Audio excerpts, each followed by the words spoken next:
Oi, putih melapak macam anak dara kulit itu terjemah dia tu. Jadi dia berasa kagum. Hebat betul ni. Sebab apa? Memang agaknya licin macam sutera. Selang beberapa ketika, Sahal ini rebah dan jatuh sakit. Apa bayang? Ya?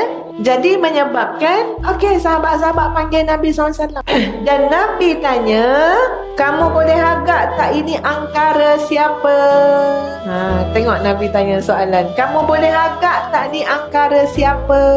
Lalu mereka pun menjawab. Bila kata mereka, maknanya ada orang lain. Ini bukan Amir yang jawab, orang lain yang jawab. Maknanya boleh jadi orang lain juga turut terdengar apa yang Amir cakap. Boleh jadi Amir ni pergi cakap pula kat orang lain. Tadi aku ternampak, ya Allah, Sahal tu kulit putih melepak. Sebab apa? Sebab bila Nabi tanya kepada yang lain tu, ini angkara siapa? Kamu boleh rasa tak? Nabi kata, kamu boleh agak tak ini angkara siapa? Nak beritahu kita boleh berasa. Lalu mereka menjawab, kami rasa ini angkara Amir bin Rabi'ah.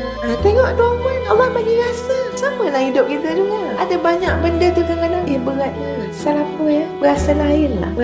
Jadi beritahu pada Nabi, kami berasa ini angkara Amir bin Rabi'ah. Dia duk bercakap, terpesona sangat, kagum sangat. Setelah mata dia melihat tubuh Sahal bin Hunayf. Maka Nabi SAW minta bawa Amir sini.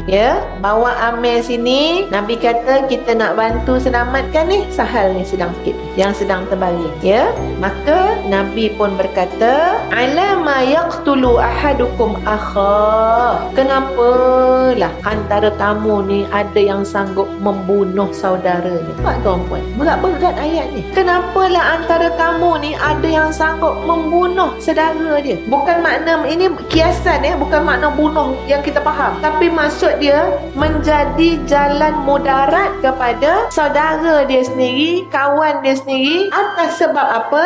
Ain tadi. Kenapa? Sebab ketika melihat sesuatu yang menakjubkan, yang mengkagumkan, kita tidak mendoakan keberkahan kepada orang itu. Itu cerita dia. Kalau kita tengok sesuatu yang mengkagumkan pada seseorang, kita hanya bercakap tentang kekaguman, tapi kita tidak mendoakan keberkahan kepada orang itu berpotensi jadi ain kepada orang